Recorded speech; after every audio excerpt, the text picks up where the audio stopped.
Assalamualaikum warahmatullahi wabarakatuh.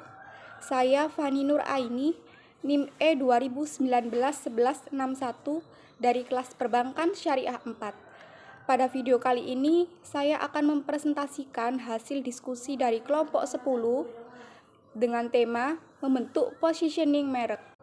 Apa sih positioning merek itu? Penentuan posisi atau bisa disebut dengan positioning adalah tindakan untuk merancang penawaran dan citra perusahaan agar menempati posisi kompetitif yang berarti dan berbeda dalam benak pasar sasarannya. Tujuannya adalah menempatkan merek dalam pikiran konsumen untuk memaksimalkan manfaat potensial bagi perusahaan. Misalnya begini, jika seseorang menyebut atau membeli sebuah produk air minum dalam kemasan, akan memiliki kecenderungan untuk menyebut Aqua, meskipun produk air minum dalam kemasan tersebut merupakan produk lain. Hal ini berarti Aqua berhasil melakukan positioning merek.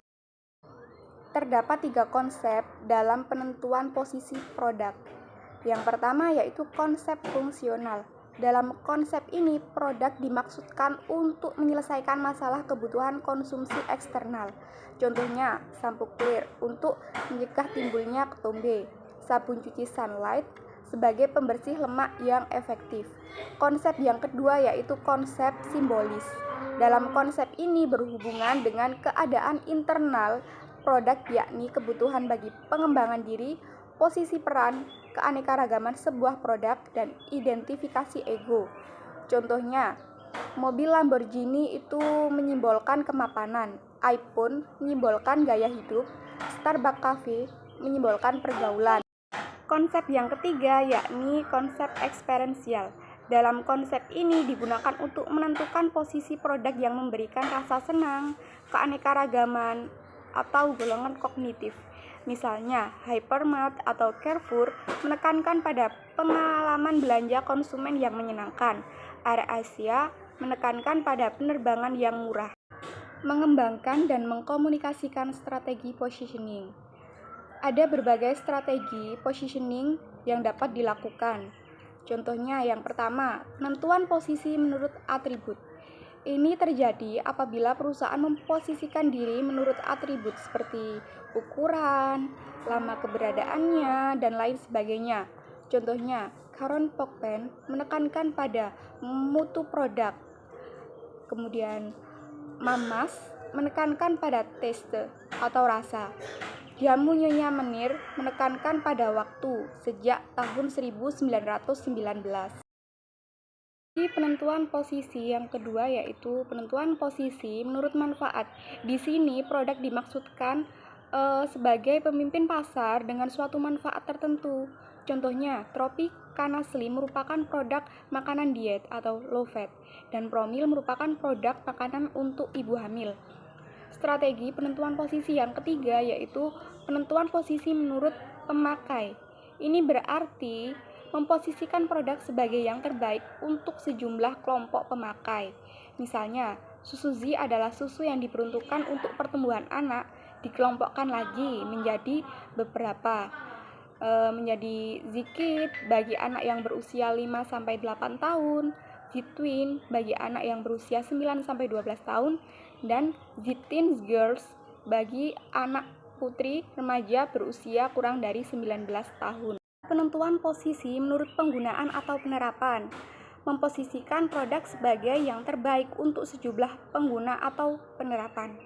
Contohnya, restoran cepat saji McD adalah makanan cepat saji yang diperuntukkan untuk orang-orang yang sibuk. Yaitu penentuan posisi menurut pesaing. Produk memposisikan diri lebih baik dari pesaing yang disebutkan namanya atau tersirat. Contohnya, Tropicana Slim memposisikan diri sebagai merek yang lebih baik dari produk lainnya dengan menjamin kesehatan produk, low fat, dan non-kolesterol. Dove memposisikan diri sebagai sabun pelembab dan pelembut kulit lebih dari sekedar sabun mandi. Kemudian selanjutnya yaitu penentuan posisi menurut kategori produk. Posisi produk sebagai pemimpin dalam suatu kategori produk. Contohnya, Molto pelembut dan pengharum pakaian, Pepsodent gigi putih cemerlang. Selanjutnya yaitu penentuan posisi menurut kualitas atau harga. Produk diposisikan sebagai pemberi nilai terbaik. Misalnya, pembasmi nyamuk hit menawarkan kualitas yang lebih baik dengan harga yang lebih murah. Kerangka referensi kompetitif. Rujukan kerangka kompetitif merupakan keputusan yang diambil oleh perusahaan tentang pasar mana yang akan dilayani dengan baik, sesuai kemampuan perusahaan untuk memberikan keuntungan yang optimal. Selain itu, keputusan perusahaan akan berkompetisi dengan siapa dalam memperebutkan pasar yang dituju. Sebagai contoh, ketika perusahaan Wingfood memutuskan membuat produk mie goreng yang kemudian diberi merek mie sedap yang menyasar segmen sama dengan Indomie, maka Wingfood telah menyusun rujukan kompetitif bahwa dia akan bertarung dengan Indofood, khususnya merek Indomie. Dalam meletakkan merek atau positioning merek terdapat dua cara. Yang pertama yaitu POD. POD adalah atribut atau keunggulan yang diasosiasikan kuat oleh konsumen dengan merek yang dikelola, dievaluasi secara positif, dan dipercaya para konsumen bahwa mereka sulit atau bahkan tidak dapat menemukan POD yang sama dalam penawaran dari merek-merek kompetitor. Karenanya, POD harus bersifat favorit, unik, dan kuat. Sebagai contohnya, Lexus, kualitas, Nike, performa, dan Volvo, keamanan.